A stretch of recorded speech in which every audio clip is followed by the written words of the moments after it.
Namah Shivaya. சிவகாயத்ரி மந்திரம். ஓம் தத்புருஷாய வித்மஹே மகாதேவாய தீமஹி தன்னோ ருத்ர பிரசோதயாத். இந்த ஆண்டு 2024 மகா சிவராத்திரி தினம் மார்ச் 8ஆம் தேதி வெள்ளிக்கிழமை கொண்டாடப்பட உள்ளது. இந்துக்களால் வெகு விமர்சையாக கொண்டாடப்படும் ஒரு முக்கிய திருநாள் சிவராத்திரி. மகா சிவராத்திரி ஆண்டுதோறும் மாசி மாதம் கிருஷ்ணபட்ச அதாவது தேய்பிறை சதுர்த்தி திதியில் இரவில் கொண்டாடப்படுகிறது. மகா சிவராத்திரி எப்படி உருவானது? ஒரு காலத்தில் உலகம் பிரளயமான போது அதில் இருந்த உயிரினங்கள் சிவனிடத்தில் ஓடின. இதனால் அண்ட பிரம்மாண்ட உலகம் செயலற்று இருந்தன. கருணையே உருவான அம்பிகை மீண்டும் அண்ட பிரம்மாண்ட உலகம் மீண்டும் இயங்குவதற்கு உயிரினங்கள் மீண்டும் செயல்பாட்டில் ஈடுபட கடுமையான இடைவிடாத தவம் செய்தார். அப்போது இறைவன் சிவபெருமான் உயிர்களை மீண்டும் உண்டாக்க செய்து உயிர்களை படைத்தருளினார். அம்பிகையின் வேண்டுகோள் உலகம் மீண்டும் செயல்பட தொடங்கிய போது சிவபெருமானிடம் அம்பிகை விரதமிருந்து வழிபட்ட காலம். உயிர்களும் இந்த மகா சிவராத்திரி காலத்தில் விரதமிருந்து வழிபடும் முறையை கடைபிடிக்க வேண்டும். அப்படி மகா சிவராத்திரி விரத வழிபாட்டு முறையை கடைபிடிப்பவர்கள் எல்லா நலனும் பெற்று முக்தி அடைய வேண்டும் என அம்பிகை வேண்டிக் கொண்டார். சிவராத்திரி பூஜை மற்றும் விரதம் எவ்வாறு மேற்கொள்வது? சிவராத்திரி அன்று அதிகாலையில் எழுந்து நீராடி சூரியன் உதயத்தின் போது காலையில் செய்ய வேண்டிய பூஜைகளை செய்து முடிக்க வேண்டும். அதன் பின்னர் சிவாலயத்துக்கு சென்று தரிசனம் செய்யலாம். ஆலய தரிசனம் முடிந்ததும் வீட்டுக்கு வந்து நீங்கள் சிவராத்திரி பூஜைக்கு உரிய இடத்தில் சுத்தம் செய்து மாலை தோரணம் ஆகியவற்றால் அலங்காரம் செய்ய வேண்டும். முதல் நாள் அன்று ஒருவேளை உணவு உண்டு சுகபோகங்களை தவிர்த்து மனதார சிவனை நினைத்து வழிபட வேண்டும். சிவனை எந்த பொருளால் அபிஷேகம் செய்தால் என்ன பிரச்சனைகள் தீரும்? மகா சிவராத்திரி நாள்ல கோவில்ல பூஜைகளும் அபிஷேகங்களும் நடத்துவாங்க. அந்த அபிஷேகத்துக்கு நீங்க ஒவ்வொரு அபிஷேகமும் ஒவ்வொரு விதமான பலனை தரும். இந்த மகா சிவராத்திரி நாள்ல சிவபெருமான வேண்டி நம்ம விரதம் இருந்தா நமக்கு கிடைக்கக்கூடிய பலன்கள் செல்வம் சேர, நோய் விலக, துன்பங்கள் நீங்க, தோஷங்கள் மற்றும் பாவங்கள் நீங்க என அனைத்துக்கும் தீர்வு தரக்கூடிய நாளாக மகா சிவராத்திரி நாள் உள்ளது.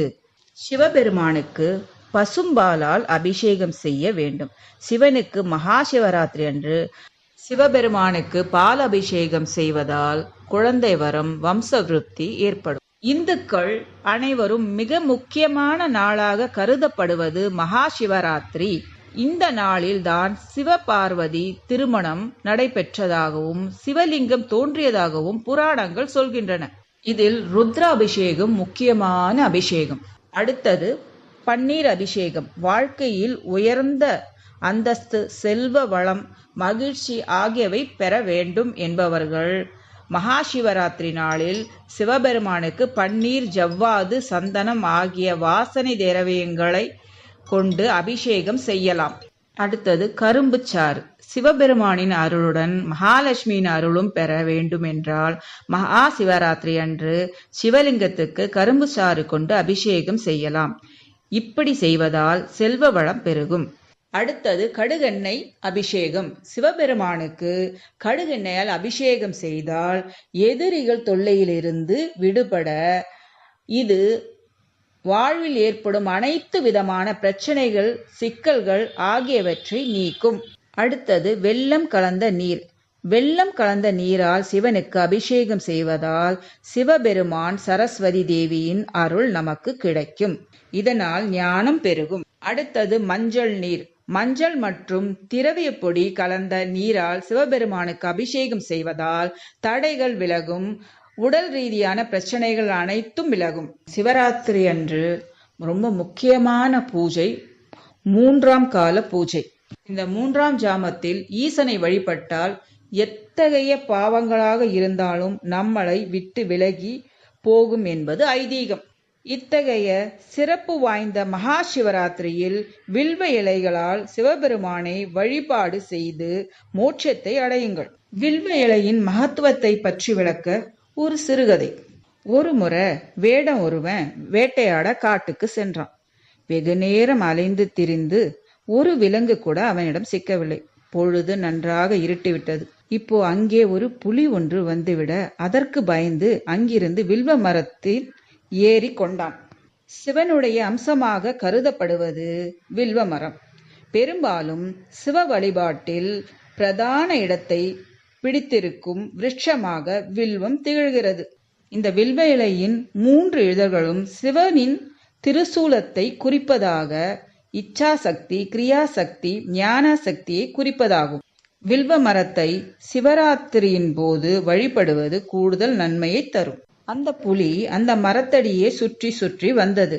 மரத்தின் மேல் இருக்கும் வேடன் யோசித்தான், இப்ப கண் ஆய்ந்தால் புலியிடம் சிக்கிவிடுவோம், புலிக்கு இரையாகி விடுவோம் என்பதால் தூக்கம் வராமல் இருக்க அந்த மரத்தின் இலைகளை கீழே பறித்து போட்டு கொண்டே இருந்தான். அவன் பறித்து போட்ட அத்தனை இலையும் அந்த மரத்து கீழே இருந்த சிவலிங்கத்தின் மீது விழுந்து கொண்டே இருந்தது.